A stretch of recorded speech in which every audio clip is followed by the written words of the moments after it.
This is Allison with Somatic Cosmic Astrology. And I want to just do a little run through of the zodiac signs as they pertain to the concept of control, allowing, and surrender. And why this is important, this has been on my mind for a while because it's so important and it's kind of necessary that we find surrender in our process and the allowing, because the control is the ego's way of trying to make things happen, and that leads to not getting what you want and causing imbalances in relationships. Of course, there's like control and power issues. Kind of talking about that, but I'm more talking in general. So here goes. If there's more questions, I mean, I could talk more about this, but I think it'll also become clear when I go through the signs. And I'm going to go through them in pairs.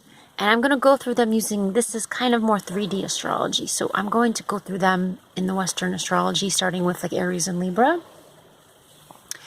And interesting how they work in pairs. So a lot of times the pairs, the two sides of the same coin, there being like 6 coins in a way in the zodiac, is really helpful. And so I hope you'll enjoy this with me. So starting with Aries and Libra. Now Aries, as far as control goes and the way they live their life, it's like, you know, leap before you look. So with Aries, there's like little self-control because it's all about experience and figuring things out on your own. And if there's any like control stuff interpersonally, it would come out like really, you know, wanting something and trying to get it and then maybe getting it or not getting it and then reacting in that way. And of course, it's often like, might be like an angry way. So, so for Aries, the, if there's any guidance, it would be to realize that that's okay, that you need to find your own path and allow others to as well. So while Libra really, you know, wants that interpersonal. And you can apply it to the houses too. So if you have a lot of first house or 7th house planets. So Libra, 7th house, really wants partnership, really wants there to be, you know, closeness and to experience a relationship. And it does so by, it's not really controlling, but it controls oneself to do what they think the other person would want to do. So it kind of loses self-control too. So you can see how the Aries and Libra thing balances each other. So Libra, of course, they know to try to figure out what they really want. What they really want, because the more and more you lose yourself, or the more and more you drain your energy, you know that you pay a price for that. So I feel like I didn't finish Aries. Aries really, give me a moment. I thought about this all yesterday, and I need to go through it now.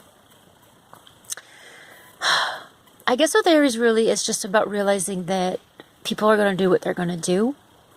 And just like you're experimenting, Aries, in life all the time, you got to allow everyone else to have their own experience. Okay? Next, Taurus, Scorpio. Now this is the big one because this literally is about control, these issues and security. Because Taurus is about security. So Taurus, 2nd house, is very much about like knowing what you like and appreciate and value, and then getting it and having, right? So the control would be like, I was like, get off my lawn, like, don't take my stuff, like, this is my stuff, And interpersonally, you know, there becomes like a lot of whining and dining for the partner. So Taurus also needs to feel really secure in their own self, know how worthy they are, and then the partner will show up. And as far as their, like, Taurus really should actually focus on more of their habitat and really attract, like, having the nice things that they want and the pretty things they like and feeling good, really feeling good. And then it all kind of works into place. So now Scorpio, this is about control. With Scorpio, this is the question. This is what I've been pondering this for years. How can Scorpio surrender? Because this is the whole thing. Scorpio has to go through this dark night of the soul daily, pretty much. If you have Sun in Scorpio, big lot of Scorpio, it's this daily process of going through the dark night of the soul and going through this transformation process where you have to let something go, right? And you have to deal with your ego. But to really go deep into this is extremely challenging for Scorpio because it's all about trying to control. But the whole thing with Scorpio is that there is no control. So the lie is the control. Scorpio is learning that. So by letting go of even the concept that you can hold on tightly, that's where the magic happens. So this can be applied to every sign because this is like the crux of it. Scorpio is like about this. It's really interesting, huh? Okay, next. Gemini, Sagittarius. Now, Gemini really isn't, the air, especially in Gemini, isn't really about control. Gemini, kind of like Aquarius, they're a little more hands-off. They're more like, I'm just going to, you do your thing. I'll do my thing. Here's the truth. Here's the stuff I'm going to tell you. You do with it what you will, in a way. The thing, though, is that with these issues is that Gemini, maybe unconsciously with that, the dark twin, right? Or the shadow self that's apparent with Gemini, might be unconsciously doing some control stuff by maybe belittling the partner or manipulating a situation for whatever way. So for Gemini to be self-aware is the kind of deal, and to watch the words and the magic of the words, the spell and the power of words over their whole life. Now for Sagittarius is known for being very freedom focused, like Aquarius, so you can see that these signs have a lot in common. So Sag, if anything, if there's too much gloomy energy, Sag is going to run. So there's kind of like an opposing thing happening. So, but Sag also knows that, has learned that by running gets more attention. So it's just kind of like learning about these issues. And I guess for Sag and Gemini, looking at maybe why they would be scared of these issues. But not only in relationship, like trying to control situations, trying to get what one wants. It's again through like mental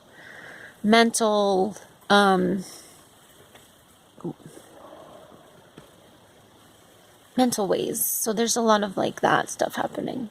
Okay. So being aware. Shadow stuff. Okay, next, Cancer, Capricorn. Now Cancer does this stuff by giving, by nurturing, like maybe by overgiving. So to realize that people do need their freedom, even like if you're a mom, dad, kids, to allow everyone, family members, their own life.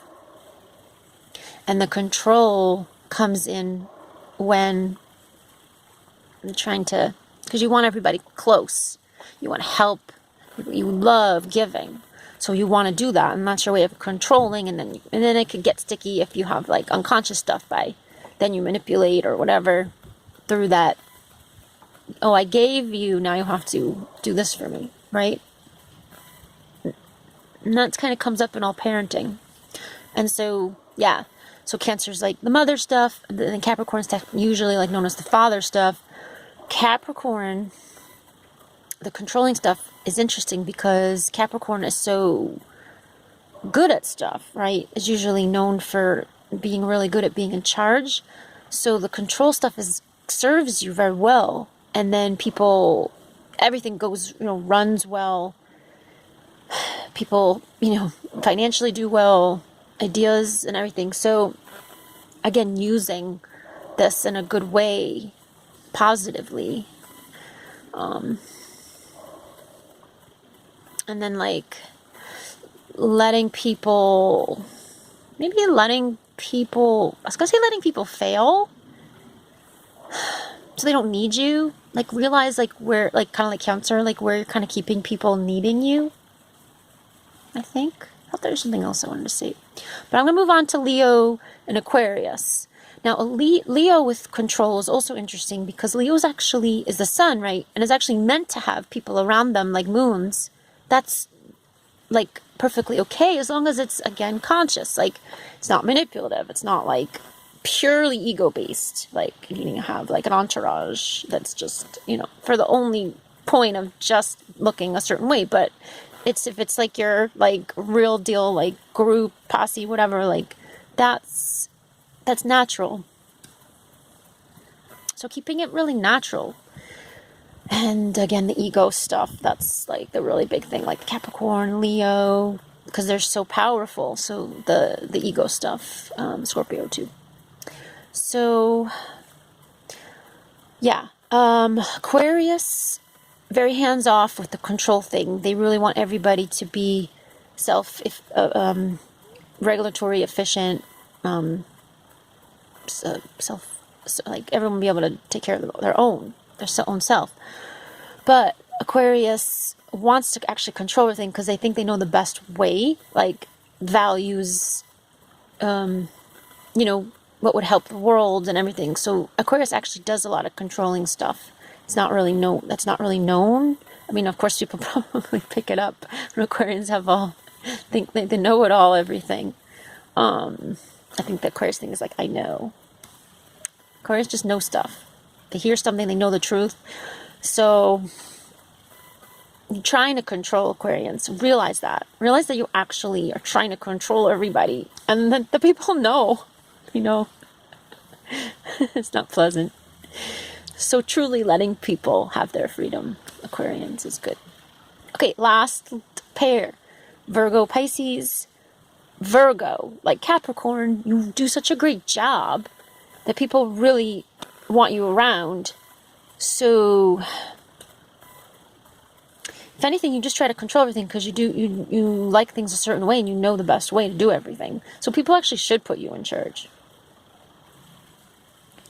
I don't think there's a downside unless like you're just like miserable, like just upset all the time about everyone's crap. But I feel like there's more about this. You do. I think Virgo realizes they have to surrender at some point to other people's crap. That's all I can think of for now. Pisces. Maybe you're the one in the zodiac, maybe sort of like Virgo, that would be manipulated a lot. So Pisces, of course, you're realizing what's really going on, and are you taking care of yourself? Are you being strong? Have you done the inner work, the soul work? Because your soul so spiritual, connected. Have you like fully embodied here so that you can be what's the word I'm trying to say? Determining, so that people aren't using you, abusing you, blah blah. And then I could see actually Pisces maybe doing some unconsciously I guess Pisces is known, like they might be known for manipulating emotionally, unconsciously. They don't realize it. So there's that. And Pisces is all about surrender. So if you want to learn about surrender, talk to a Pisces. Because they know they can't help it. See, they can't help it. That's like the surrender energy. They just go into that because the emotions are so strong, and the emotional self is constantly like, they're so feeling everything. So in order to go, like the surrender happens when you realize that you have to do the surrender yourself, because to keep trying to make things happen doesn't work. And then if the emotions actually take you over, like some people, like a lot of people are controlling and manipulating through so-called addictions, substances of any kind. So the Pisces is prone to that. So they're trying to control their feelings because it's so hard to be like so spiritual in a body. That's their experience. But once they do that, then they get the spiritual connection really strong. There's just a lot here. So you can see how all that works, I think.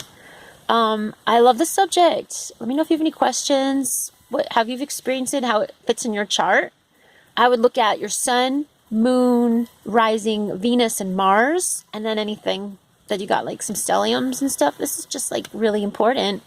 And thanks for checking this out. And I really enjoy this stuff. Thanks for joining me, and always sending you starry blessings. Have a great day or night. Bye. Take care.